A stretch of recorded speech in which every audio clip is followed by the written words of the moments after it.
Sorry. Um, No worries, Michael. We are live on YouTube now. So yes. another moment and we will commence. Right. Thank you.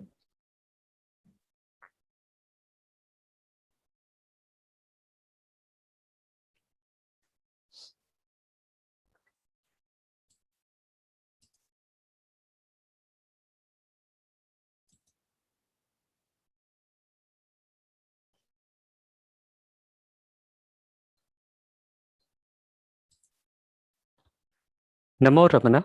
A warm welcome to the Q&A session with Mr. Michael James from London. I do not wish to again repeat his background because he has been with us for a very long time now, but still for the sake of any new joinee either on YouTube or on Zoom, Mr. James started his spiritual journey at Thiruvannamalai during his visit to India in 1976, where he stayed for over 20 years. He had a long friendship and association with Sri Sadhu Om and assisted him in translating number of works of Bhagwan into English. He is now based in London, where he regularly discusses Bhagwan's teachings with fellow devotees via email and Zoom, focusing primarily on explaining his original Tamil writings and writes articles for his blog.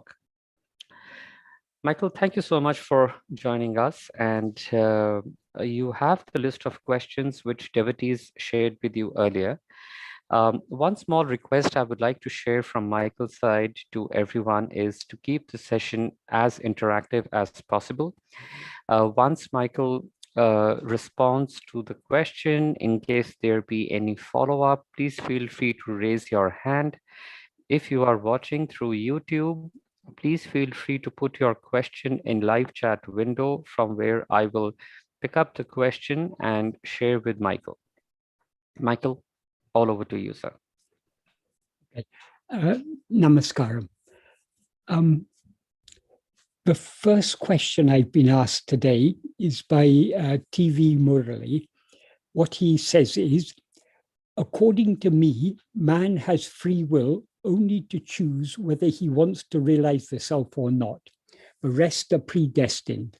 Is my understanding correct? No, it isn't exactly like that. What is predestined is our prarabdha. Our prarabdha is the fruit of actions that we've done in past lives. The actions that bear fruit are called agamya. The fruit of agamya done in each life gets stored in what is called sanchita. Sanchita means a heap or pile. So that is the store of all the fruits of all the agamya that we've done in past lives, but we haven't yet experienced. From that sanchita, which is a vast pile, because in every life, generally, we accumulate more fruit than we experience, because we have many more desires than we're able to experience. So the sanchita is an ever-growing pile. And so God or Guru selects from that which fruit we are to experience in this lifetime. And being all loving and all compassionate, he chooses those fruit that will be most beneficial for our spiritual development. So whether what we experience in this life seems to us to be good or seems to be bad, that's only from our narrow viewpoint. It's actually all for our good, for our ultimate good, because the ultimate good is only attaining mukti. That means annihilation of ego. And so everything, all that we are given to experience according to prarabdha is what is conducive to our advancement on the spiritual path, coming closer to the point where we are ready to surrender this ego entirely. So where does freedom of will come into this? Freedom of will, that is agamya, are the actions that the agamya, the actions that we do that bear fruit. Agamya are those actions that we do driven by our will, according to our will. So what is predetermined is the prarabdha, which is the fruit of actions that we've done by our using our free or misusing our freedom of will in the past. So according to Advaita, these three karmas, this is how they're classified in Advaita. In different systems of Indian philosophy, all accept karma, except the Charvakas or materialists, but all other systems of Indian philosophy, whether that is including Buddhists and the Jains and everyone, they all accept karma. But each have their own way of understanding it. According to the Advaita, this is the thing, there are three karmas. That is the actual karma. Karma means action. So the actual action is only the agamya. The sanchitra and the prarabdha, they're karma pala, the fruit of actions. That is the results of the agamya that we've done. So without freedom of will, we couldn't do agamya. And without agamya, there wouldn't be any fruit. And without fruit, there wouldn't be any prarabdha. So according to Advaita, and Bhagavan generally I mean, what Bhagavan teaches us about karma is in agreement with this. There is no incompatibility between freedom of will and predetermination. What is predetermined is what we are to experience. That is the fruit of actions that we've done in the past by our freedom of will. Coming down to the question more closely, what you say, Murali, is you use this English term free will. This is a term that is very commonly used, but it's actually a very loosely defined term. What Bhagavan was far more precise when he talked about these things in Tamil, but generally in English, when people talk about free will, what they mean is freedom to do what one wants. And freedom to do what one wants, that is not actually freedom of will, that is freedom of action. So Bhagavan was very precise. He distinguished, we have two types of freedom. The fundamental freedom is the freedom of will, that he called Icha Swatantra. As a result of our freedom of will, we also have freedom of action, that is Kriya Swatantra. These are obviously closely related. If we had no freedom of will, it would be meaningless to say we have freedom of action, because freedom of action means freedom to do what we want, what we according to our will. So if we had no freedom of will, in effect, we would have no freedom of action. So they are closely related, but they are two distinct freedoms. Bhagavan often spoke about them collectively because people are most interested in actions. So, and since the freedom of action is dependent upon freedom of will, Bhagavan often spoke about Icha Kriya Swatantra. But he also, when he was discussing the subject more precisely, he would distinguish the two. That is, freedom of will is unlimited, because that is swatantra is often translated as freedom, but more precisely it means independence. So independence of will, that is, no one can make us want what we do not want or stop us wanting what we do want. So we are totally free. Our will is totally free. The only limitation on the freedom of our will is that we want many things, and often the things we want are contrary to each other. So there's often conflict within our will. That is the only seeming limitation. And also because we want so many things, our will is scattered in so many directions. Often people talk about lacking willpower. What lacking willpower means, we all have willpower, but when our will is scattered in many directions, it's not focused, and so it seems to be weak. That is, I want this, but I want that, and I want that, and I want that. We want so many things, we end up not focusing on any one thing. So our freedom of our will is totally free. of course, that's within the limitations of our existence as an individual, that is. Our actions, obviously not totally free. Our actions are limited by, our freedom of action is limited by circumstances and so many things. But we do generally have freedom of action. And it's because we have freedom of action, when we misuse that freedom of action, we do agamya. And the agamya bears fruit, which eventually gets ordained for us to experience as prarabdha. So the agamya, what we do, the actions that we do by our will, are not constrained by predetermination. What is that is, though we have freedom of action, we don't have freedom to, we have freedom to try to get what we want, to make effort to get what we want, to do actions to get what we want. We don't have freedom to get what we want, because what we are going to experience is according to destiny. So we've got no freedom to achieve what we want, but we've got freedom to try to achieve what we want.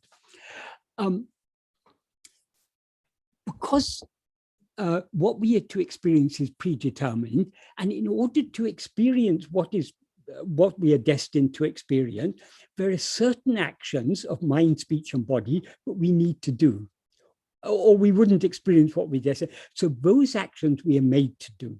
That is what Bhagavan refers to in the first sentence of the note he wrote for his mother. Avarava prarabdha prakaram adakanavan angangirtu artavipan. That literally means according to their prarabdha. That means according to the prarabdha of each person, adakanavan, he who is for that means God or Guru, Angangirandu, being there, I mean, being in each place, implying being in the heart of each jiva. Artavipan. Artavipan literally means will cause to dance. In other words, he will make them act. So we'll be made to do those actions that are necessary in order for our prarabdha to unfold. Many people, without thinking about this deeply, they at once come to the conclusion, oh, Bhagavan has said all the actions we do are according to prarabdha, and we're made to do. That is not what Bhagavan said. Those actions that are necessary for us to experience for prarabdha, that's why he said according to prarabdha. That is, in order for us to experience for prarabdha, we'll be made to do whatever actions are necessary. So for a simple example, supposing it's our destiny to become a doctor or an engineer. In order to become a doctor or engineer, we need to study and we need to pass exams and everything. So our body, speech, and mind will be made to do those actions that are necessary in order for us to become an engineer or doctor. It's as simple as that. That doesn't mean that all the actions we do by body, speech, and mind are according to destiny.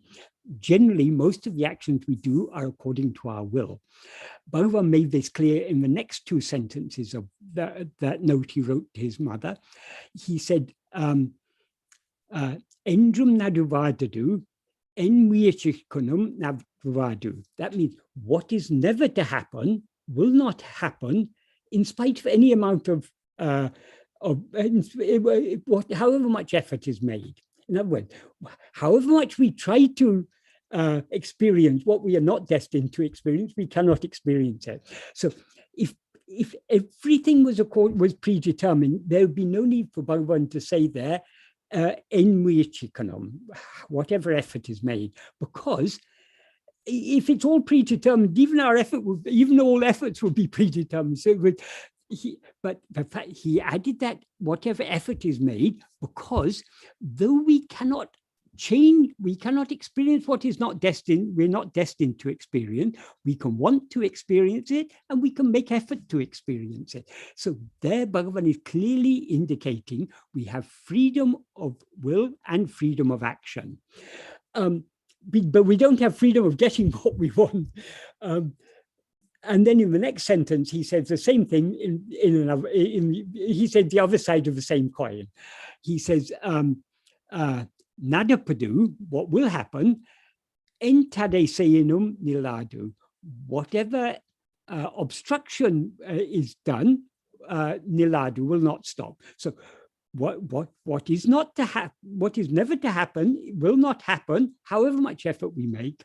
What is to what is to happen will not stop, however much we try to obstruct it. Iduve tinnam, this is certain. Ahalin monamai nandru. Therefore, being silent is good. So here Bhagavan clearly indicates that though we cannot change what we are destined to, what is predetermined, what we're destined to experience, we can want to change it and we can try to change it. But wanting to change it and trying to change it is futile because we cannot change it. It's as simple as that. So we do have freedom of will, and that freedom of will is not only concerning attaining self-realization. Even when our mind is, in order to attain self-realization, we must use our freedom to turn our attention within. But when our attention is turned outwards, we have freedom. We have freedom to try to achieve things or not to achieve them. I'll just mention one thing on the side here, because one question people often ask is, how do I know which actions are destined and which actions are according to will? We do not know, and we cannot know. And we need not know. There's no point in knowing, because what is destined to happen is going to happen. So why Bhagavan taught us that what is destined to happen is going to happen? In order to make us understand we need not be concerned about these things. It's not to make us think more and more questions, more and more, raise more and more doubts and objections.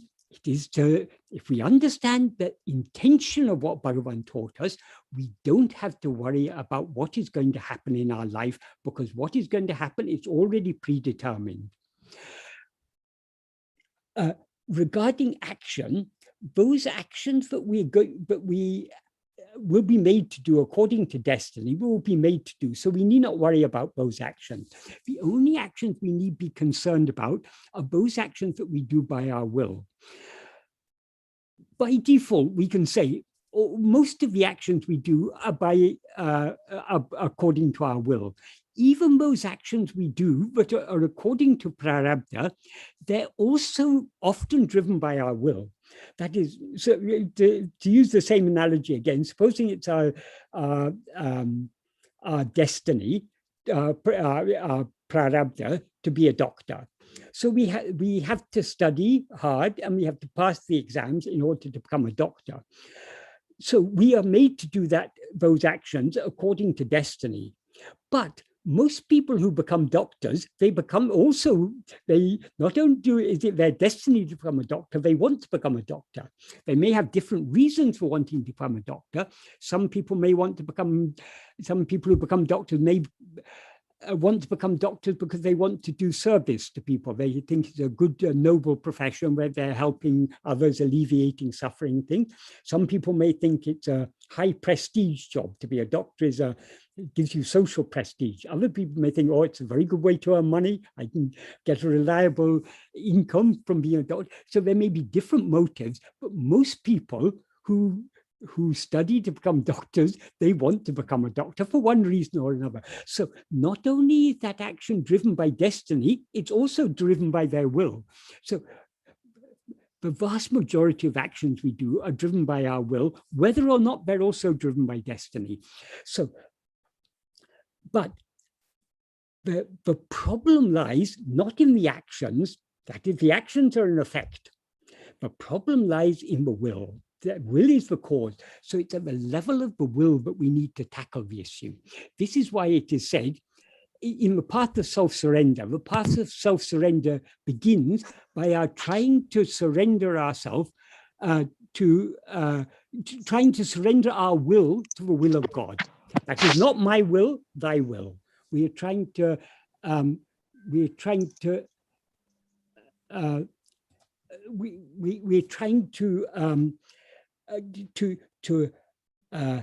not act according to our will, but only to yield us, surrender ourselves to God. Whatever you want, that is what is good for me. I accept that. So surrender always begins with surrendering our will. If we didn't have a will, as some people try and claim, or we didn't have freedom of will, we couldn't surrender it. So the whole path of surrender would become meaningless. You couldn't even begin on the path of surrender, or on any spiritual path for that matter, if we didn't have freedom of will. And freedom to act according to our will. So we do have that freedom. So as I say, we don't have to be concerned about the actions, because the actions are being driven by our will. So if we want to avoid doing agamya, we need to go to the root of a problem. The root of a problem is our will. So what does our will consist of? Our will, in its grossest form, our will is desires, attachments,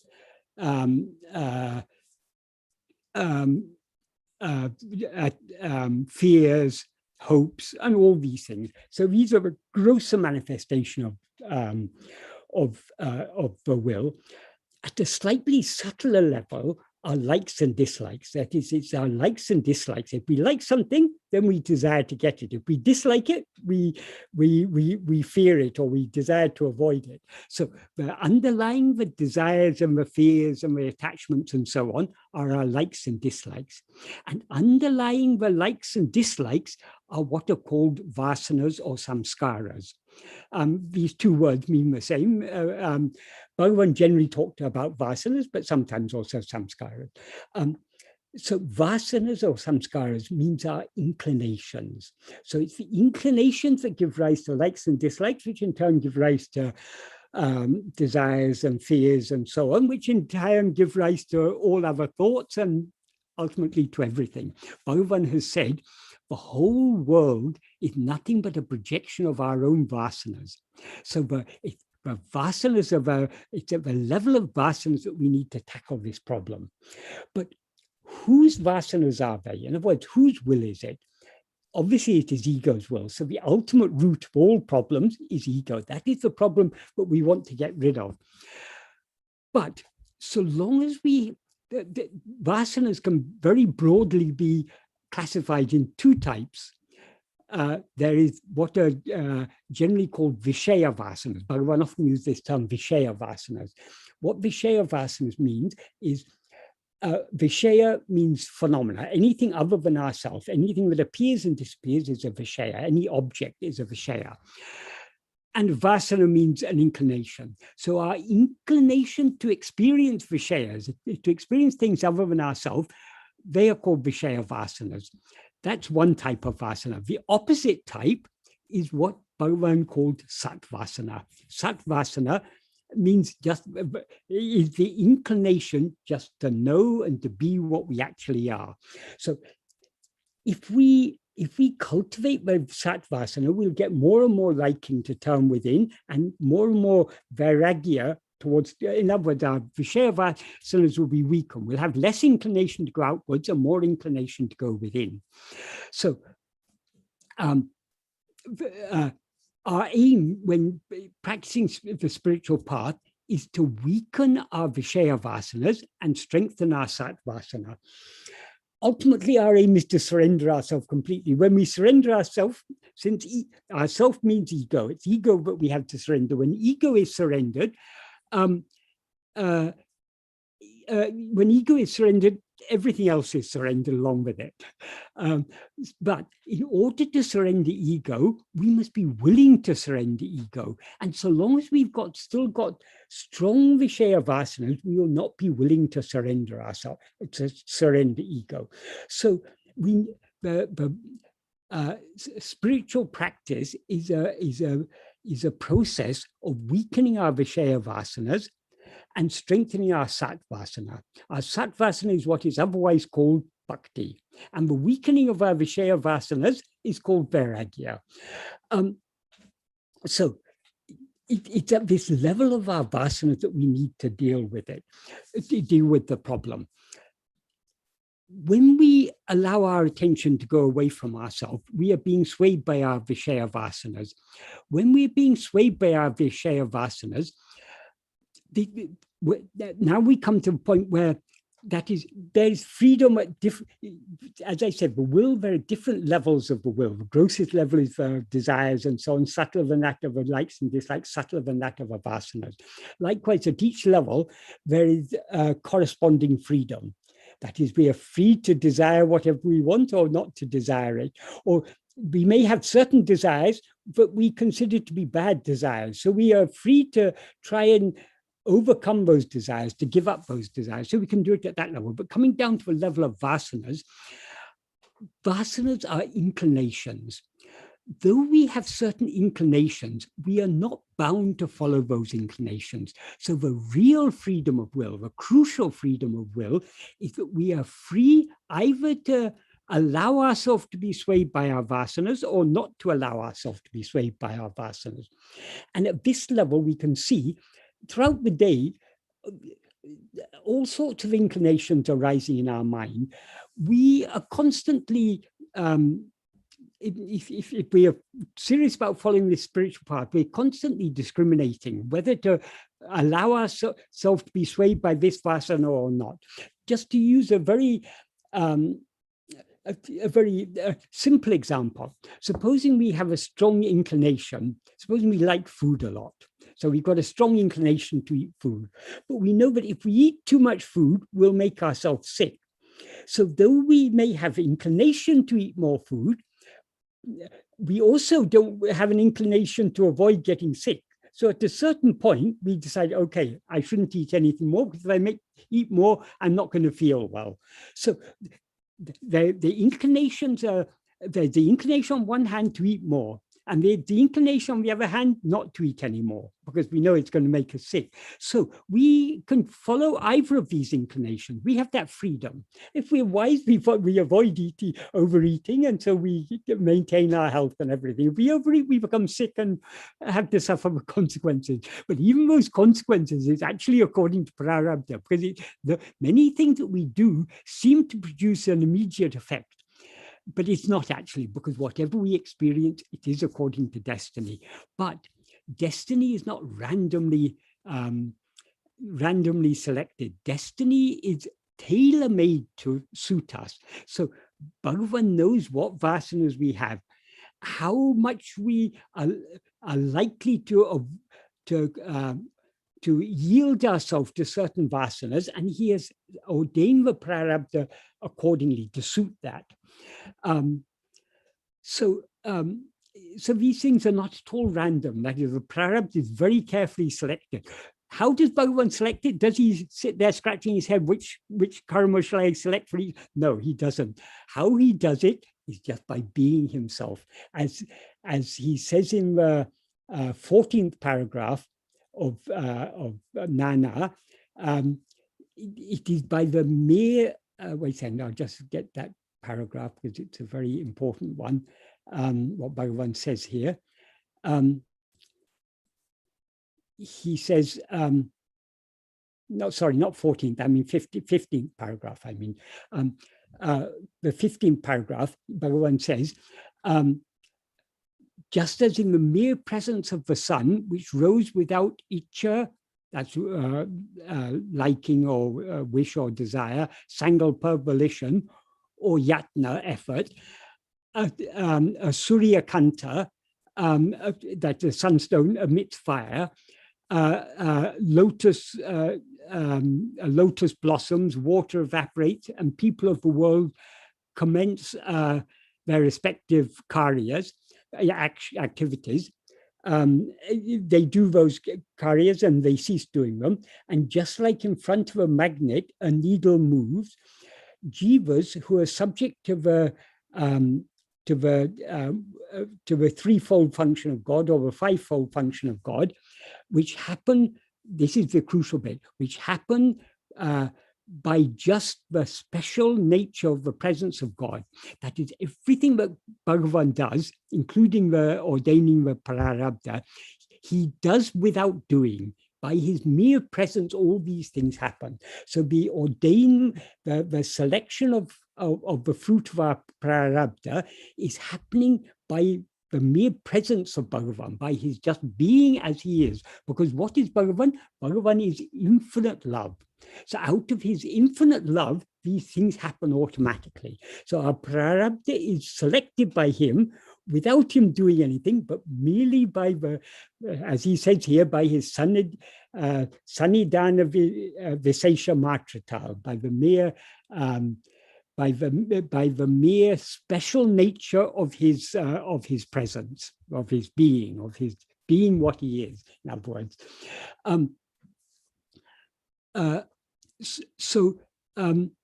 Everything, so as I say, the prarabdha is tailor-made to suit our vasanas, and which vasanas we're most likely to yield, to allow ourselves to be swayed by.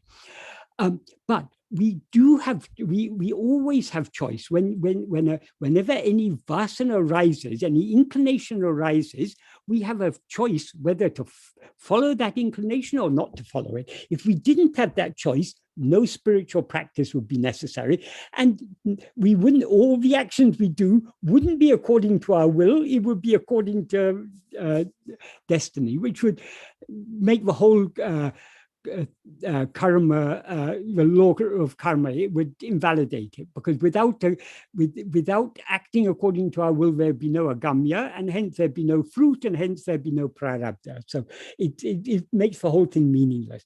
So freedom of will is very important, and at the most fundamental level, what the freedom we have is we are free to be swayed by our vasanas or not to be swayed by them, and to be swayed by this vasana or that vasana. So applying this to the path that Bhagavan has taught us, which is the path of self-investigation and self-surrender, the vasana we should yield ourselves to, the vasana we should allow to sway us, is the sat vasana. We should try to avoid being swayed by other vasanas. This is how we weaken the vasanas. That is, whenever any vasana sprout in the form of likes, dislikes, desires, thoughts, and everything, whenever any vasana sprouts, rises, we can either allow ourselves to be carried away by that, or we can cling firmly to self-attentiveness. If we cling firmly to self-attentiveness, we are thereby weakening that vasana that rose, and we are strengthening the sat vasana. That is what we are doing in the spiritual path. The question you've asked, Murali, this is a question many people ask, because unfortunately, in the books, what Bhagavan explained in great detail and very, very clearly about this, these two types of freedom, Kriya Swatantra and Kriya Swatantra. But it has not, unfortunately, not been recorded in any books clearly. And many of the people who recorded the books didn't understand clearly what Bhagavan was talking about. So many of the, Bhagavan often spoke in a very nuanced way. So if they miss the nuances and record it, it gives quite a different meaning. So in some books it's recorded, particularly in books by Devaraja Mudliar, who was a very good devotee, but he always had difficulty understanding this. Once Devaraja Mudliar said to Sadhu Om, one thing I could never understand is Bhagavan says we've got freedom, we've got Ichcha Swatantra and Kriya Swatantra, but he also says everything is predetermined. I could never understand how these seem to me to be contradictory. So I often used to ask Bhagavan about this. And Bhagavan explained it to me many times. And every time he explained it to me, I thought I had understood it. But then after some time, I would think about it more. And then I would again get confused. And I would again go and ask him. So Devaraja Mudliar had difficulty understanding this, but he's recorded what he remembers Bhagavan explaining. And unfortunately, because he didn't understand the nuances in what Bhagavan was saying, what he's recorded has confused many people. He's recorded, I can't remember, I don't have it on hand now, what he's recorded, but he's recorded as if Bhagavan said, the only freedom you have is to turn your mind within. What Bhagavan meant there is the only freedom you have to free yourself from this cycle of karma is to turn your mind within and thereby not identify yourself with the mind, speech, and body, but of the doers of act, but of the instrument by which actions are done. So there's a lot of confusion about this subject. Bhagavan never said that the only freedom we have to free ourselves from this is to turn within. That doesn't mean that the only freedom we have is even when our mind is going outwards, we have freedom whether to follow this vasana or that vasana. If we didn't have that freedom, all the Bhagavan himself says in one place in talks, when someone asked him about freedom, Bhagavan said, so long as there's ego, so long as there's individuality, there is freedom of will. And all sastras are based on this, because what would be the meaning of, what would be the purpose of any sastras? Sastras are to tell us what we should do or what we shouldn't do, or to give us guidance. What would be the purpose of any sastras if we had no freedom? We must have freedom. So we do have freedom, and that freedom is key to, using our freedom correctly is very, very important.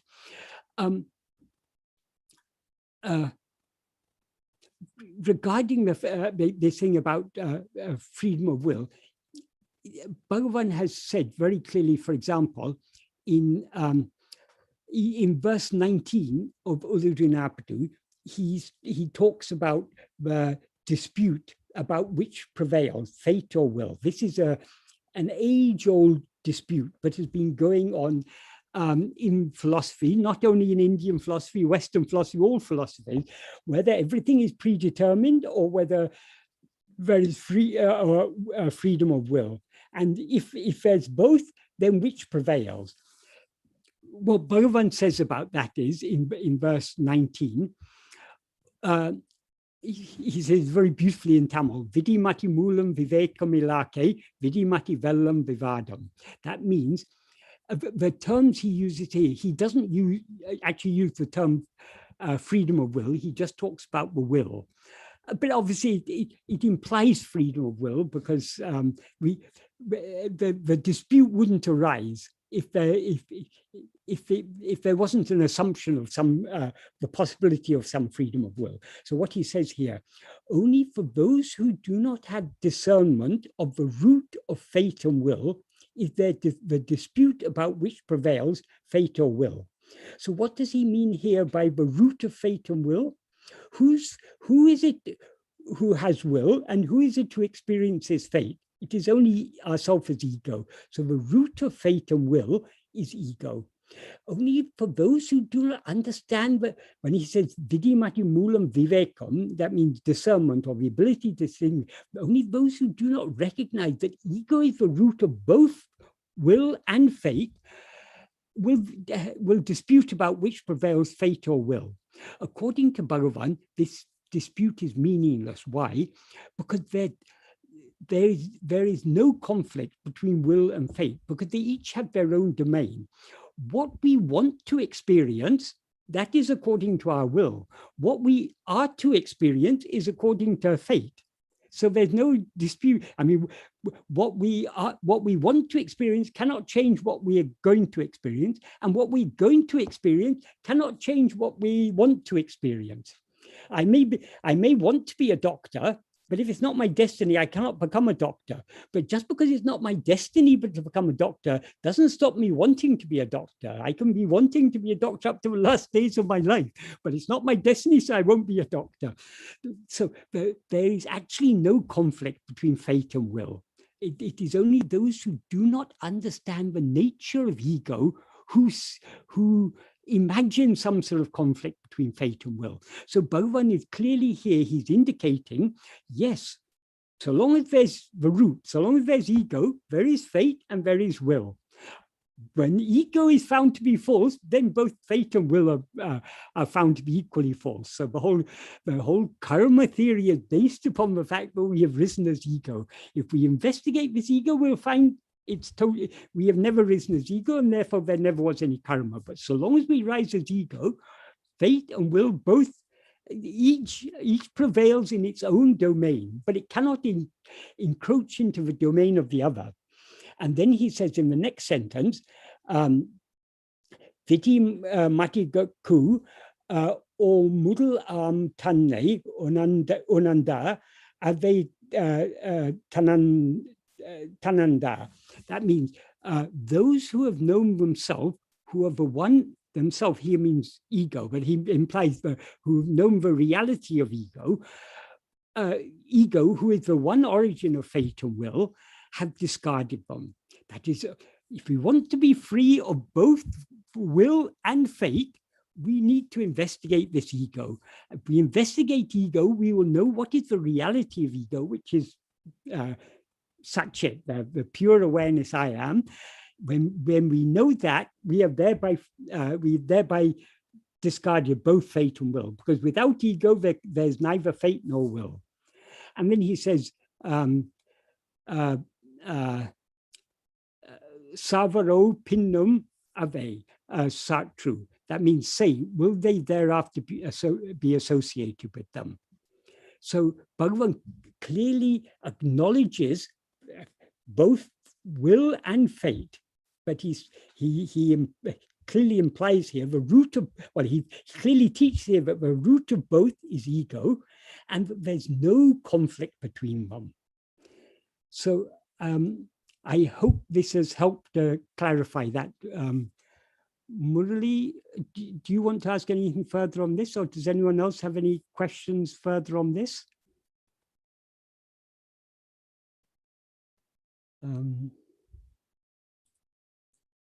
I see there's some questions in the chat. I don't know what they're questions. I'll just see what's written in the chat.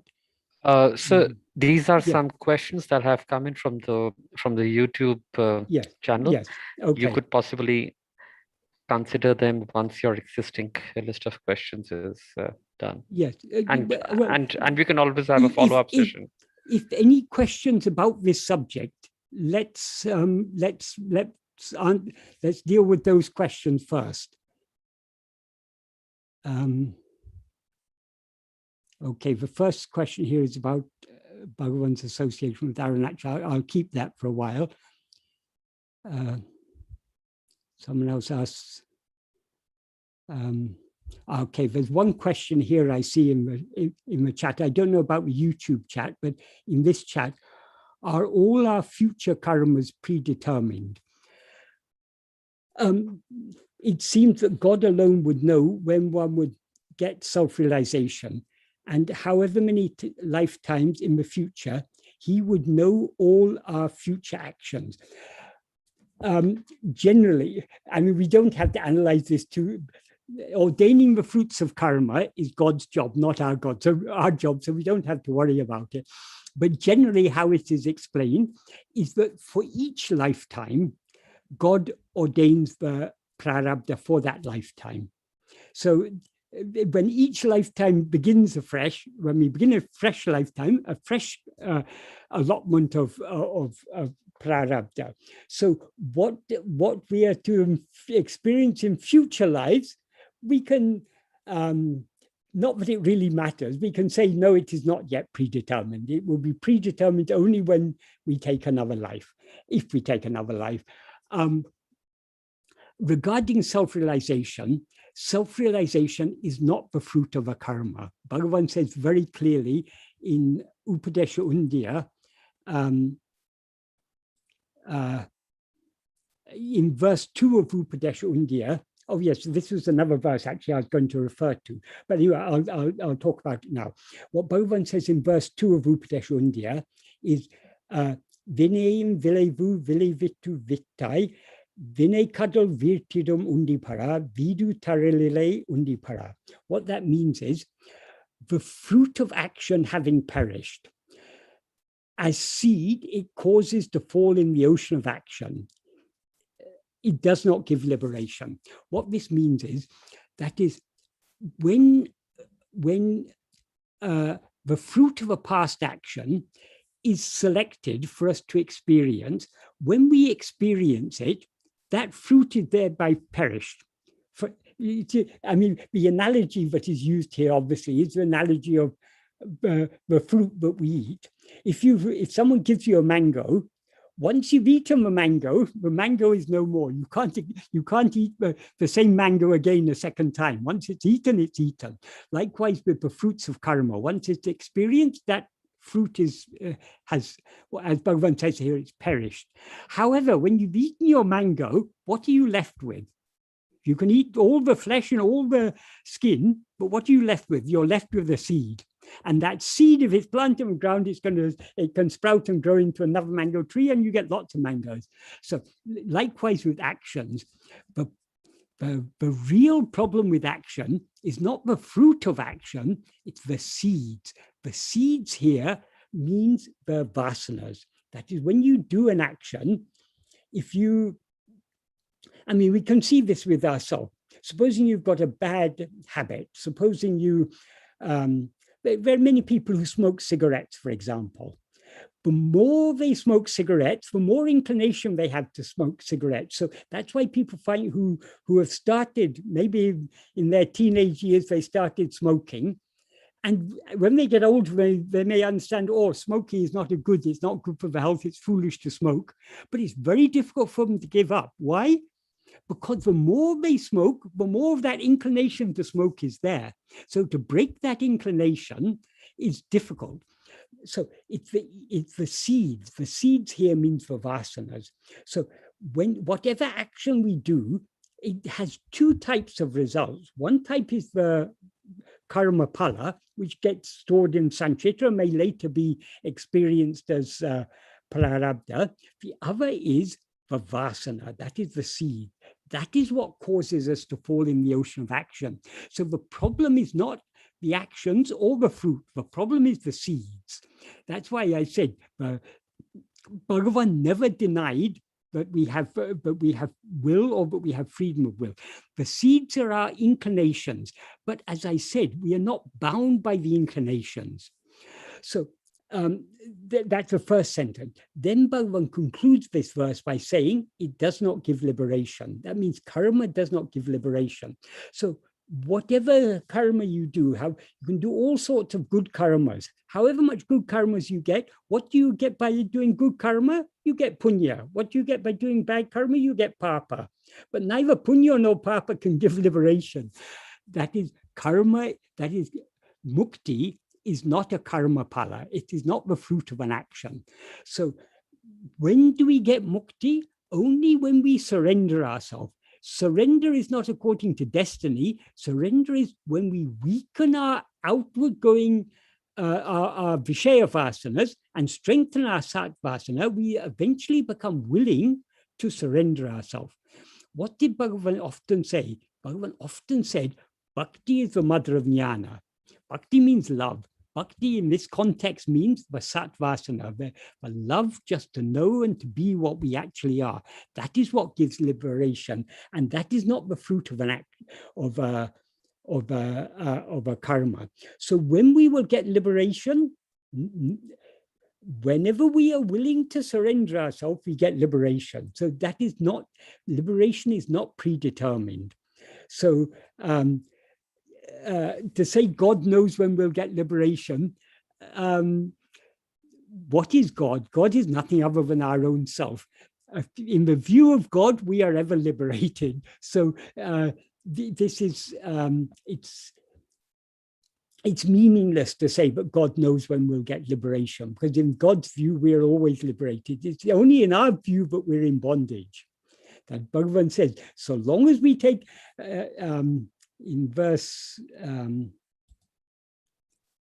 39 of Ullanaptu, Bhagavan says, only so long as one thinks, I am bound, are there thoughts of bondage and liberation. So who thinks I am bound? It is only ego. So in God's view, there is no bondage. It's only in the view of ego that there's bondage. But and then he goes on to say, when one looks at oneself as to who is the one who is bound, and when oneself is thereby, and when oneself thereby remains accomplished, oneself who is eternally liberated thereby remains, thought of bondage and liberation, thought of bondage will not remain, so will thought of liberation remain. So thoughts, bondage, bondage and liberation are true only from the perspective of ego. From the transcendent view of God, there is no bondage and no liberation. There is only what is. Shall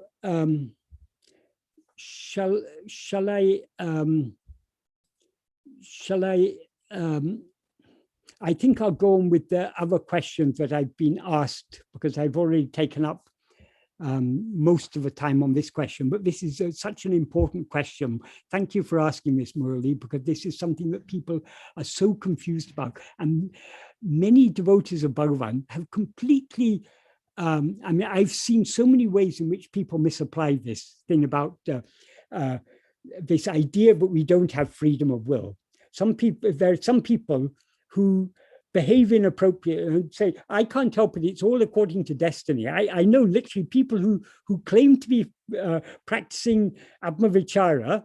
They're saying, I'm not responsible for my actions, it's all according to destiny. And I mean, there was one particular person who often used to write abusive comments on my blog. He would often be saying, no, it's all according to prarabdha. He would be abusing other people, but he'd be saying it's all predetermined. I'm not free to.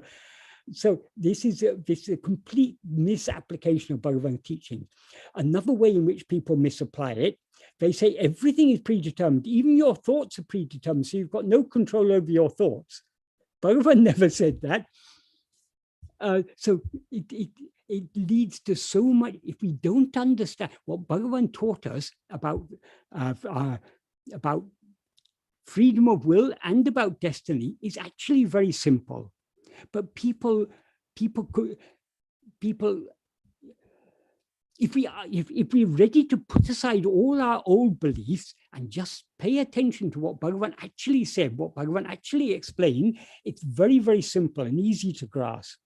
We have freedom of will, and we also have, but whatever we are to experience is predetermined. The two are not in any way in conflict. And the freedom of will, we need not be concerned about what is predetermined, because it's predetermined. We've got no freedom in that respect, but we do have freedom with respect to our will, and we should use that freedom wisely. The wisest way to use our freedom is to turn within and to try to hold fast to self-attentiveness. And even when we allow our mind to come outwards, not to be swayed by our, that is to minimize the extent to which we're swayed by our Vishaya Vasanas. And if we are swayed, only to be swayed by suitable Vishaya Vasanas. Thinking about Bhagavan, thinking about Bhagavan's teachings, praying to Bhagavan, reciting Arunachal Stuti Panchakam, on Bhagavan's words. All these are, if we allow ourselves to be swayed by vasanas, let us be swayed by these vasanas which are conducive to our going deeper in following this path. We shouldn't we should try to avoid being swayed by the more worldly or the more harmful vasanas. So we have that freedom. Otherwise we can say, oh, I'm not responsible for my actions. I can do all sorts of bad things because it's all destiny. So you can't blame me. That is, anyone who thinks in that way has not really understood Bhagavan teaching. There was another thing I wanted to say. There's a very good example in talks.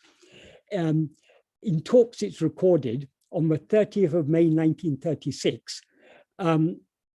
In section 190 of talks, there's an incident.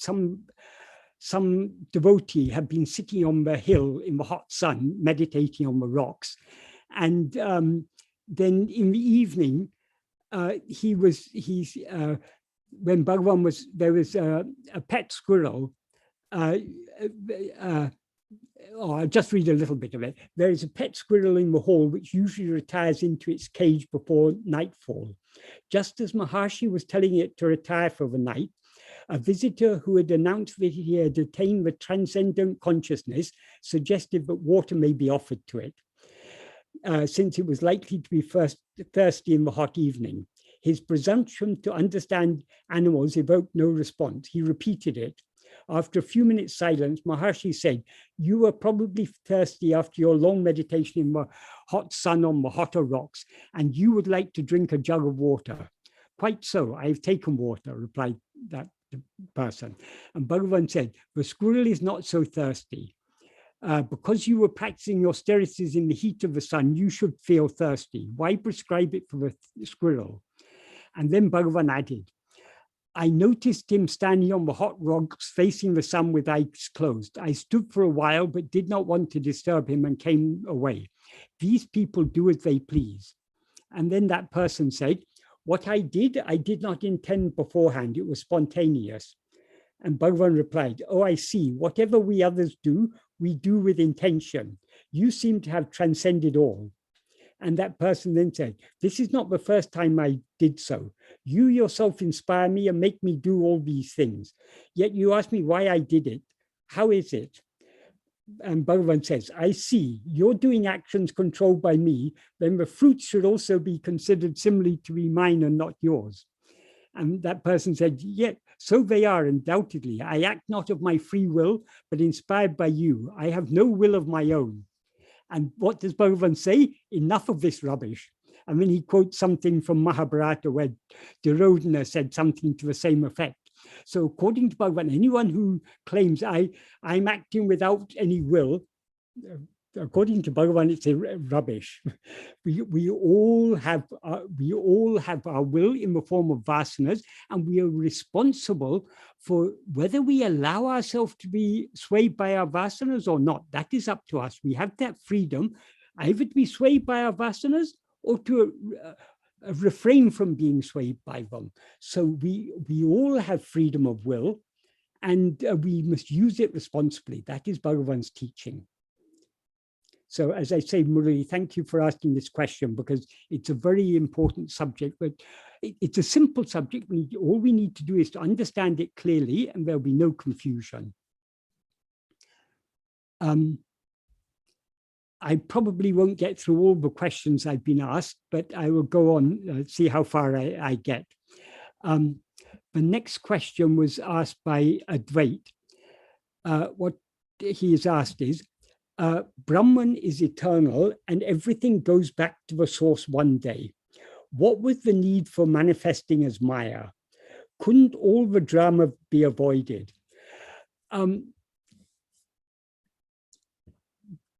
Brahman has never manifested as Maya, or if it has manifested, it's not a real manifestation. That Brahman ever, as you say, it's eternal, and Bhagavan, that is, Brahman means what is real. What we actually are is eternal, unchanging, and self-shining, as Bhagavan often said. So, since being eternal and unchanging, it never does anything. It never undergoes any change. So it always remains just as it is. Maya, Bhagavan has explained, Maya is nothing but our own mind or ego. There's no Maya outside ourselves. It is Maya, that is what is called Maya is nothing but ego. So who has risen as ego? If we, whenever people ask, why has ego, or why is there Maya, or why is there ego, or what caused it? Bhagavan used to say that, or why or how? These are the questions people often ask. How did Maya come into existence, or why did Maya come into existence? Bhagavan said that's the wrong question. The Maya is nothing but ego. If you investigate ego, you will find there's no such thing. Since there's no such thing, asking how or why it came into existence is like asking how or why the son of a barren woman was born. There is no such thing as the son of a barren woman, so to ask how he was born or why he was born is meaningless. Likewise, Maya means ya ma, what is not. Ya means is a feminine form of what, and ma means not. So what is not is Maya. So, and as Bhagavan often said, Maya is nothing but ego. If we investigate this ego, we'll find there's no such thing. That is ego. Now we seem to have risen as ego, but as ego, we're always looking away from ourselves at other things. So long as we're looking at things other than ourselves, we seem to be ego. But if we as ego turn our attention back to investigate ourselves, we will find that the ego will, as he says in verse 25 of Uludunapadu, Tedinal autum pidicum. If sought, it takes flight. That is, if we investigate this ego, it will subside and dissolve back into its source. And in other words, we'll find there never was any such thing as ego at all.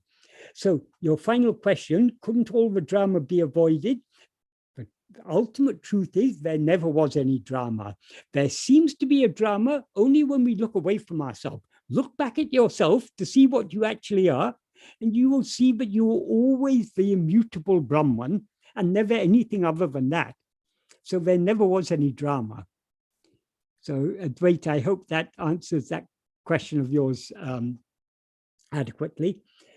And then Gulshan had asked, is there any effort required to be in self-abidance, or is it divine grace which makes it happen, as and when it finds the seeker ready and receptive? Effort is required, and it's all divine grace. Both are true, because what is divine grace? Grace is nothing but what is Bhagavan's nature? Bhagavan is the one infinite whole. So since Bhagavan is the one infinite whole, he sees nothing other than himself. And he has infinite love for himself. So since he sees nothing other than himself, whatever seems in our view to be something other than him, in his view is nothing but himself. So Bhagavan loves us all as himself. His infinite love for us as himself is what we experience as grace. And since Bhagavan is nothing but our own real nature, Bhagavan is that which is always shining in our heart as eye, grace works from within. So it is grace that has attracted us to this path. It is grace that gives us love to follow this path. And whatever effort we make in this path is a result of the love which is given by grace. So ultimately everything is grace, but that doesn't mean that effort is not required. Effort is absolutely necessary. Because, why? Because the natural tendency of ego, of mind, is to go outwards, to attend to things other than itself. So we need to make effort to go within. So effort and grace are both absolutely necessary. The grace manifests in us in the form of the love to make the effort that is required in order to merge back in our source. So both are absolutely necessary, and both the effort is entirely dependent upon grace. Bhagavan often used to say, grace is the beginning, the middle, and the end. What does that mean? It is grace that draws us to this path. So it's the beginning. It's grace that gives us the love to follow this path. So it's the middle. And finally, when we turn within, it is grace that will swallow us. So grace is the end. So all is grace. Without grace, there is nothing. So grace is absolutely essential, but the grace manifests in us in the form of that love and the resultant effort to turn our attention within. So in order to benefit fully from grace, we need to surrender ourselves to it. We need to yield ourselves to it. And since grace wants nothing but for us to turn within, turning our attention within and holding on to I am, that is surrendering ourselves to grace. And what gives us that love to surrender ourselves to grace, and therefore makes us make that effort to surrender ourselves? It is only that grace. So grace is everything. But that doesn't mean effort is not necessary. Effort is also necessary because grace works through our effort. I hope that answers that adequately. There are more questions. Okay, I just see one question here. Can I become a doctor purely by the effort as a result of my will? yes, if it's your destiny to become a doctor, you can become a doctor. If it is not your destiny, you will not become a doctor. However much you may want to become a doctor, you cannot be a doctor unless it's your destiny. That's what Bhagavan said. What is never to happen will not happen, however much effort you make. What is to happen will not stop, however much you try to obstruct it. So you're becoming a doctor. You can become a doctor only if you're destined to become a doctor. You may, as I said, most people who become doctors also want to become doctors. So the effort they make to become a doctor is driven both by destiny and by their will. In other words, the two happen in that case to be coinciding. But if your destiny to be a doctor and you want to be an engineer, somehow or other you'll fail all your exams to get into engineering college and you'll end up with second best option. I have to become a doctor. So whatever is to happen, that is all that we are to experience in our life is wholly determined by prarabdha. That is why, and since we will be made to, since our body, speech, and mind will be made to do whatever actions are necessary to experience our prarabdha, we don't actually have to be concerned about actions at all. The only thing we need to be concerned about is turning our attention back within and holding fast to I am. Let everything else go on as it's meant to go on. It will all take its own course. But if instead of holding on to I am, if we allow our attention to come outward, we'll unnecessarily be making efforts according to our will. By mind, speech, and body, we'll be doing action by mind, speech, and body according to our will, and thereby creating thereby doing a gamya and creating karma pala for to add to the already huge pile in Sanchita. So our aim should be to the only wise use of our will is to turn within and cling fast to I am and let everything else go on according to God's will. And I see another one. Can you give us an example of will versus destiny? For example, if I want to become a doctor and I work hard towards it, but it's not my destiny to be a doctor, then how does will work here?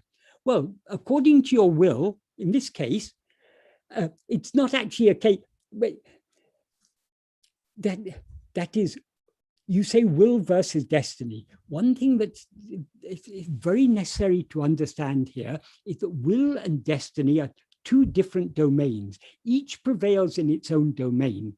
So sometimes we may want things that we're not destined to experience, or we may want to avoid things that we are destined to experience, but our will cannot change what is destined to happen. Likewise, what is destined to happen cannot change what we want. Just because it's not, if it's you can want to become a doctor and you can try hard towards it, but if it's not your destiny, you won't become a doctor. So the fact that it's not your destiny to be a doctor doesn't prevent you wanting to be a doctor. So your destiny is not having any impact on your will, and your will is not having any impact in your destiny. They're two separate domains. But what is the one thing that is common? Who is it who has a will? Who is it who experiences destiny? That is the one ego. So it's two sides of the same ego. One side ego has will. The other side, it has to experience its destiny, which is a result of its misuse of its will in previous lives.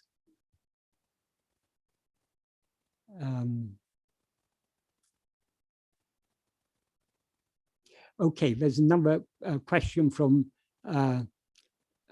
Krishna Kumar Sampat has asked, when I try to be aware of I, is it the false I or real I or ego? Okay. Ego is what we can call the false I, but actually there are not two I's, there's only one I. We can understand this with the simple analogy of the snake and rope. Supposing you're walking along a path in the dim light of dusk with Bhagavan, and you see something lying on the ground that you think is a snake. So you're afraid. So you stop and say, oh, Bhagavan, careful, careful, there's a snake there. Bhagavan knows very well it's a rope. So Bhagavan tells you, no, it's not a snake. It's just a rope. Look at it carefully and you'll see. He's asked you to look at it carefully. But if you then ask, what do you want me to look at carefully? Should I look at the snake or at the rope? That's a meaningless question, because what you take to be a snake is actually a rope. Likewise, this false I, that is ego, is nothing but the real I. That is the difference. They are one in substance. But the difference is only the upadhis. That is what you call the real I is just that fundamental awareness of our own existence, I am. When it remains just as I am, that is our real nature. When it's seemingly mixed with adjuncts, as I am this body, that is ego. But the I is always one. So if we look at that one I, which now seems to be ego, we will see what we actually are, which is just that pure awareness I am, the pure I am. So the only difference is I am mixed with adjuncts, it's called ego. I am without adjuncts, it's called Brahman or Atmaswarupa or whatever else you want to say.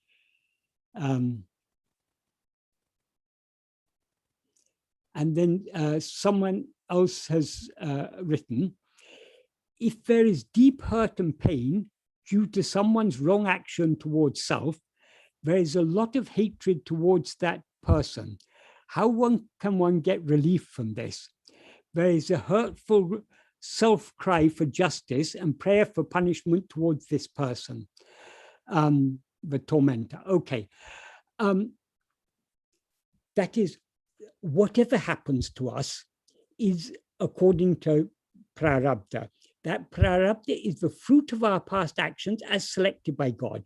So whatever, no one can hurt us or cause us any trouble, but we are not destined to experience. And what we are destined to experience is the fruit of our past actions. So we shouldn't see the cause as that person. The cause is the fruit of our past action. And who has given us that fruit to experience now? It's only Bhagavan. So Bhagavan often used to say, whether we call it prarabdha or God's will, it's one and the same thing. But on the spiritual path, on the path of surrender, it's useful to take it as God's will. Okay, it's the fruit of my past action, but the fruit of my past action selected by God, selected by Bhagavan for me to experience now. Therefore, why did Bhagavan put me in this situation where this person is causing me deep hurt and pain? It is what is good for me. So, okay, this is Bhagavan's will. I should bear it. It's natural for us to feel resentment and even maybe hatred against that other person, but we shouldn't. That is another Vishaya Vasana. That's a very harmful Vasana. We shouldn't yield to that Vasana. Instead of yielding to that Vasana to hate that person or to resent that person, we should give no room for that Vasana at all. We should think, this is Bhagavan's will. Who has hurt me? Bhagavan has hurt me for my own good. So whatever Bhagavan wills, he knows what is best for me. So whatever may have happened to me, however deeply I may have been hurt, this cannot have happened without Bhagavan's will. Right? That nothing can happen. Bhagavan is all powerful, so nothing can happen that is not allowed by him. And he's all knowing, so it cannot happen without his knowledge. And he's all loving, so it cannot happen without, he would only allow things to happen to me that are good for me. So however bad it seems to me, it's actually good, what is good for me. So since Bhagavan has allowed it to happen, I should feel no resentment to that person. I should just feel gratitude to Bhagavan, because though I don't understand why this has happened, why Bhagavan has allowed this to happen to me, since he's allowed it to happen, it must be what is good for me. In this way, we stop the mind going outwards into harmful channels of feeling hatred and resentment and so on. we turn the mind, keep the mind in check, and we surrender it to Bhagavan, surrender everything to Bhagavan. That is the practical way. Otherwise, we will continue being hurt. Nobody can hurt. Why? How do people? It often seems to us that circumstances of life or people's actions hurt us. But why do they hurt us? Because of our likes and dislikes. Supposing you had neither likes nor dislikes, nobody could do anything to hurt you. It's only they hurt you because of your likes and dislikes, you are hurt by certain circumstances. People may say some harsh words to you, some unkind words to you, which hurt you. Why are you hurt by that? Because you like to be people to praise you and to like you, and you dislike being people putting you down or speaking unkindly to you. So that's why I said the whole spiritual sadhana, it happens all at the level of the will. That all problems start, well, the root of all problems is ego, but the next level is our will, our vasanas. So if we are able to give up our likes and dislikes by surrendering our will to Bhagavan, nobody can hurt us in any way whatsoever. And then someone else has asked, for Manonasa, is only effective path, are there self-inquiry, self-surrender? What about yoga marga and karma marga? That is, there are many different types of spiritual practice. Ultimately, the only path by which we can what is it? The manonasa. Manonasa means destruction of mind. That means eradication of ego. What is ego? Ego is nothing but a false awareness of ourselves. That is, as ego, we're aware of ourselves as I am this person. I am such and such a person.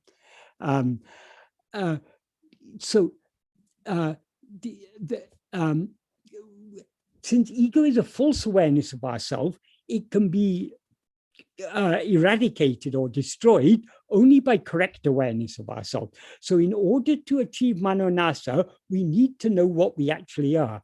And how can we know what we actually are if we don't investigate ourselves? If you want to see something, you have to look at it. If we want to see what we actually are, we need to look at ourselves. In other words, we need to turn our attention back within. So ultimately, self-investigation and self-surrender, which are one and the same thing. It's just two ways of describing the same path, because we can't surrender ourselves completely without turning our attention within. So whatever other path we may follow, ultimately, we need to turn our attention within. So ultimately, self-investigation is the only way to annihilate ego. Other paths if it's the path of karma and bhakti, that's a means of purifying the mind. As Bhagavan explained in the early verses of Upadeshundya, particularly from verses 3 to 8 of Upadeshundya, Bhagavan is talking about the purification of mind. That is by karma and bhakti. Bhagavan doesn't see karma and bhakti as two separate paths. That is, when he talks, karma yoga is the path of nishkarmiya karma. But how to do action without desire, unless we do it for the love of God. So when in verse 3 of Upadeshundya, Bhagavan doesn't just say nishkarmiya karma. He says kartanukakam nishkarmiya karma. That means nishkarmiya karma done for God. That implies done for the love of God. So only that will purify the mind. But what purifies the mind is not actually the action itself, but the love with which it's done. Because you can do the same action, for instance, puja or japa or dhyana, you can do that for the love of God. You can also do it because you want to fulfill your desires or gain power or something.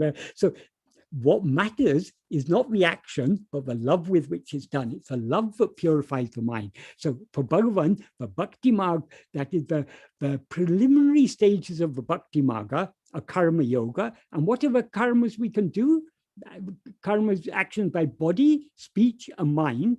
This is puja, japa, and dhyana. These are the actions we can do. If we do these for the love of God, they will purify the mind. Each one more effectively than the previous one. That's more effective than puja is japa, more effective than japa is dhyana. Bhagavan explains there. But most effective of all is ananya bhava. That is, instead of taking God to be something other than ourselves, meditating on I alone with the conviction that he is I. That's what he calls ananya bhava, in other words, self-investigation. So that's a means of purifying the mind. When the mind is purified, as he says in verse 3, kartano karkam nishkarmiya karma karti tirti aktunipra, that is, that nishkarmiya karma done for God will purify the mind and gati vari kam become. It will show the way to liberation. What does he mean by show the way to liberation? Only when the mind is sufficiently pure will we recognize that the only way to liberation is to turn our attention back within and surrender ourselves completely. So in other words, the purified mind is necessary in order for us to come to this path of self-investigation and self-surrender. So this is the path of self-investigation and self-surrender. This is the pinnacle of the path of bhakti. Yoga is a slightly different path. Yoga is all about chittavritti nirodha, controlling the activity of the mind. But merely controlling the activity of the mind is not an adequate goal in itself. Why? Because every night when we fall asleep, we control the activities of the mind and fall asleep. Without a cessation of the chittavrittis, we wouldn't fall asleep. So the yoga path it's a path that's suited to people with a strong sense of doership. But Bhagavan says in verse 14 of Upadeshundya, that is one of the main techniques of Karma Yoga, Raja Yoga, the Yoga Marga, is pranayama. Pranayama is a means to calm down the mind, to reduce the activity of the mind. But if you take it too far, it will lead to laya, which is a state like sleep. In other words, what they call nivikalpa samadhi, according to Bhagavan, that's just a state like sleep. It doesn't help to destroy the vasanas, as he illustrated by that story of the yogi on the banks of the Ganga who went into nivikalpa samadhi for 300 years.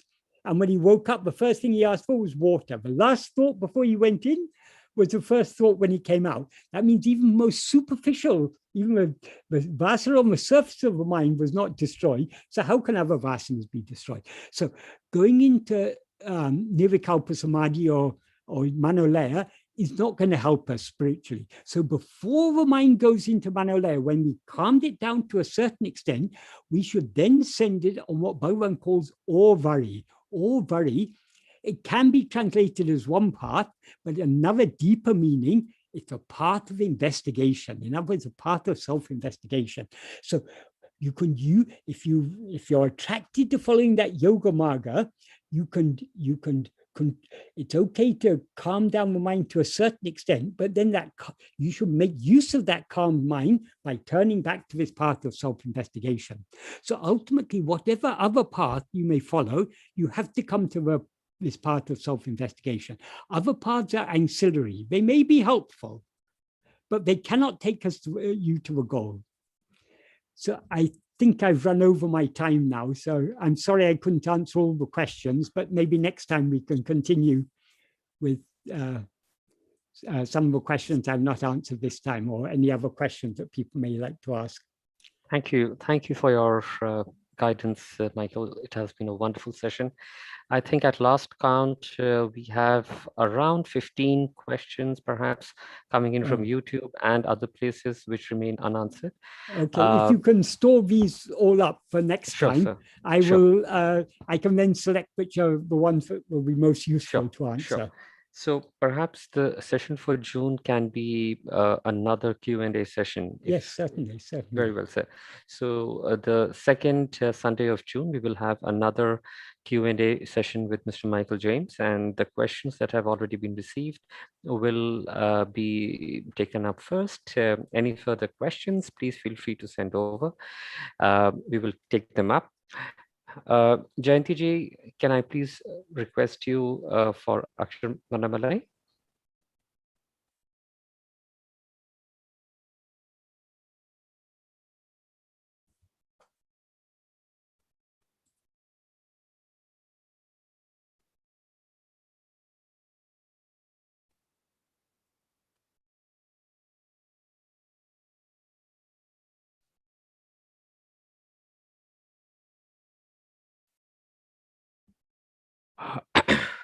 Jayanti ji?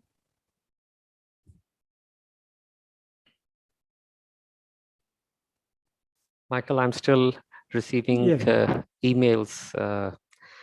I think we'll have a good repository of the questions for right. next time, sir. Perhaps Jayanti ji's microphone is not working. She did text me a minute ago. Should I start? Yes, please. Thank you. Thank you, Jayanti ji. Okay, right.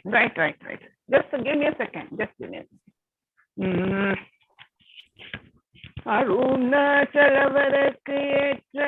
Can you hear me? Hello? Jayanti ji, Yes, we can hear you. Yes. Okay, right. அருணாச்சலவரத்தேற்ற Aksharamanamalai சாற்ற Karunakara கணபதியே கரம் அருளி காப்பாயே அருணாச்சல சிவ அருணாச்சல சிவ அருணாச்சல சிவ அருணாச்சல அருணாச்சல சிவ அருணாச்சல சிவ அருணாச்சல சிவ அருணாச்சல அருணாச்சலமென அகமே நினைப்பவர் அகத்தை விரருப்பாய் அருணாச்சல அழகு சுந்தரம் போல் அகமும் நீயும் முற்று அபிநமாயிருப்போம் அருணாச்சல அருணாச்சல சிவ அருணாச்சல சிவ அருணாச்சல சிவ அருணாச்சல அருணாச்சல சிவ அருணாச்சல சிவ அருணாச்சல சிவ அருணாச்சல அகம் புகுந்தே தொழக குகை சிறையாய் அமர்வித்ததில் கொல் அருணாச்சல ஆறு காயனை ஆண்டென்னை அகற்றிடில் அகிலம் பழித்திடும் அருணாச்சல அருணாச்சல சிவ அருணாச்சல சிவ அருணாச்சல சிவ அருணாச்சல அருணாச்சல சிவ அருணாச்சல சிவ அருணாச்சல சிவ அருணாச்சல இப்படி தப்புனையே நிலை பேத்தாயினியார் விடுவார் அருணாச்சல ஈதிடுமல்லையின் பெரிதருள் புரிவோ இதுவோ உனதருள் அருணாச்சல அருணாச்சல சிவ அருணாச்சல சிவ அருணாச்சல சிவ அருணாச்சல அருணாச்சல சிவ அருணாச்சல சிவ அருணாச்சல சிவ அருணாச்சல உன்னை ஏமாற்றி ஓடாதுளத்தின் மேல் உறுதியாயிருப்பாய் அருணாச்சல ஊசோற்றுளமிடாதுனை கண்டடங்கிட உன் அழகை காட்டருணாச்சல அருணாச்சல சிவ அருணாச்சல சிவ அருணாச்சல சிவ அருணாச்சல அருணாச்சல சிவ அருணாச்சல சிவ அருணாச்சல சிவ அருணாச்சல என்னை அழைத்து போதெனை கலவாவிடில் இது போவாண்மை அருணாச்சல இந்த உறக்கம் என்னை பிறரிருக்க இது உனக்கழகோ அருணாச்சல அருணாச்சல சிவ அருணாச்சல சிவ அருணாச்சல சிவ அருணாச்சல அருணாச்சல சிவ அருணாச்சல சிவ அருணாச்சல சிவ அருணாச்சல ஐம்புல கழ்வர் அகத்தின் புகும்போதகத்தில் நீலையோ அருணாச்சல ஒருவனாம் உன்னை ஒளித்தவர் வருவார் உன் சூதே இது அருணாச்சல அருணாச்சல சிவ அருணாச்சல சிவ Arunachala Shiva, Arunachala, Arunachala Shiva, Arunachala Shiva, Arunachala Shiva, Arunachala. ஓம்கார பொருள் ஒப்புயர்வில் நோய் உனையாடறிவார் அருணாச்சலா. அவ்வை போலன கொன் அருளை தந்தனை ஆளுவதுள் கடன் அருணாச்சலாயா. அருணாச்சல சிவ, அருணாச்சல சிவ, அருணாச்சல சிவ, அருணாச்சலாயா. அருணாச்சல சிவ, அருணாச்சல சிவ, அருணாச்சல சிவ, அருணாச்சலா. அருணாச்சல சிவ, அருணாச்சலா. அருணாச்சல சிவ, அருணாச்சலா. அருணாச்சலம் வாழி அன்பர்களும் வாழி, அக்ஷரமண மாலை வாழி. வாழ்க ஸ்வயம் பிரகாசம், வாழ்க வாழ்கவே. சூழ்க சூதாத்ம சக்தி, சூழ்க சூழ்கவே. வாழ்க ஸ்வயம் பிரகாசம், வாழ்க வாழ்கவே. சூழ்க சூதாத்ம சக்தி, சூழ்க சூழ்கவே. ஏழுலகம் ஜீவன் முக்தி இன்பம் பொங்கவே. ஏழுலகம் ஜீவன் முக்தி இன்பம் பொங்கவே. இதையுமாகும் இறைவனாகி எல்லாம் ஓங்கவே. இதையுமாகும் இறைவனாகி எல்லாம் ஓங்கவே. பாழ்மனம் மகந்தை வாழ்வு பாழ்பட்டொழிகவே. பாழ்மனம் மகந்தை வாழ்வு பாழ்பட்டொழிகவே. பரம சச்சிதானந்தாத்ம பால் பொழிகவே. பரம சச்சிதானந்தாத்ம பால் பொழிகவே. வாழ்க ஸ்வயம் பிரகாசம், வாழ்க வாழ்கவே. சூழ்க சூதாத்ம சக்தி, சூழ்க சூழ்கவே. தட்டிலாத நித்திய ஜீவ தத்துவமூங்கவே. தட்டிலாத நித்திய ஜீவ தத்துவமூங்கவே. தன்மயத்தில் சின்மயம் தழைத்து ஓங்கவே. தன்மயத்தில் சின்மயம் தழைத்து ஓங்கவே. எட்டு திக்குமம் சசோகம் எதிரொலிக்கவே. எட்டு திக்குமம் சசோகம் எதிரொலிக்கவே. எல்லாம் பிரம்மம் என்னும் உண்மை இறைவகிக்கவே. எல்லாம் பிரம்மம் என்னும் உண்மை இறைவகிக்கவே. வாழ்க ஸ்வயம் பிரகாசம், வாழ்க வாழ்கவே. சூழ்க சூதாத்ம சக்தி, சூழ்க சூழ்கவே. சூழ்க சூழ்கவே, சூழ்க சூழ்கவே. Jayanti Didi, thank you so much. Now for Aarti, I would request Narayananji, who is at his home and not at the Kendra, taking care of his wife. I would request him to please initiate Aarti. Narayanji.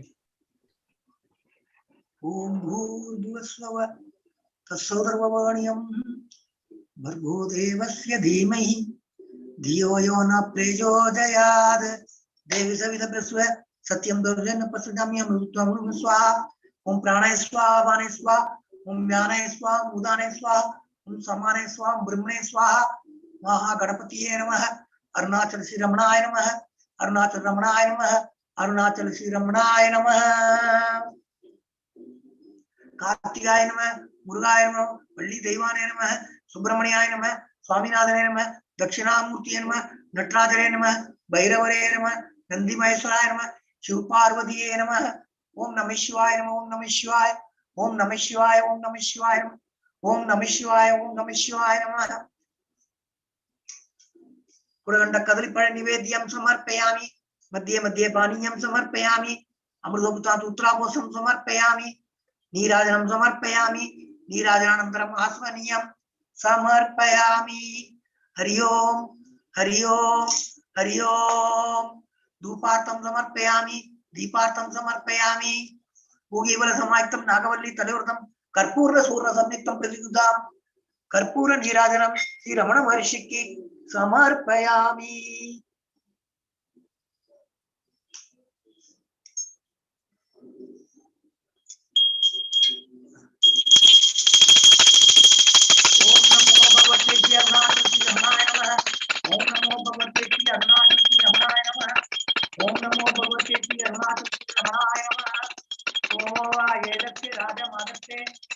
राजासन राजो वा सोमे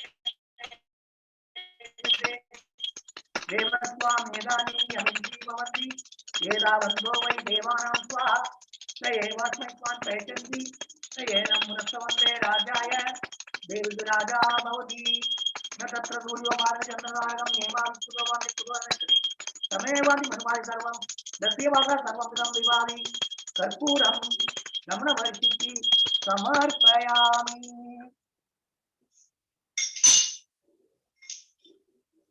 नीराजनं समर्पयामि नीराजनानन्तरम् आसमनीयं समर्पयामि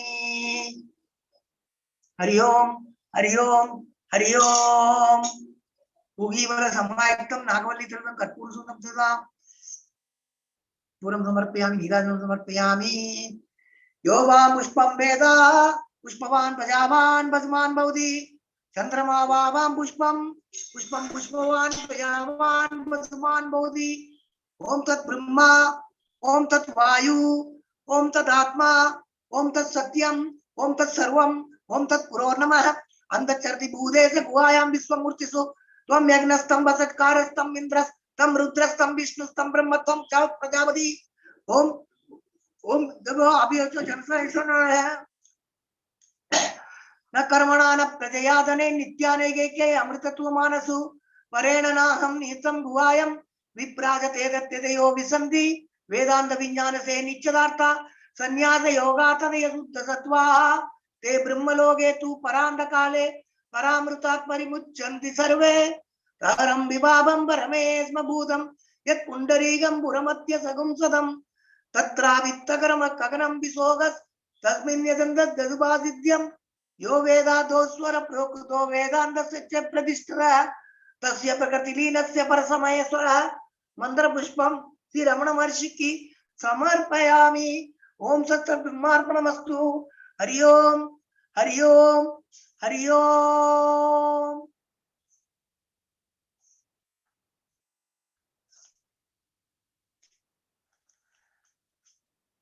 यानि यानि च पापानि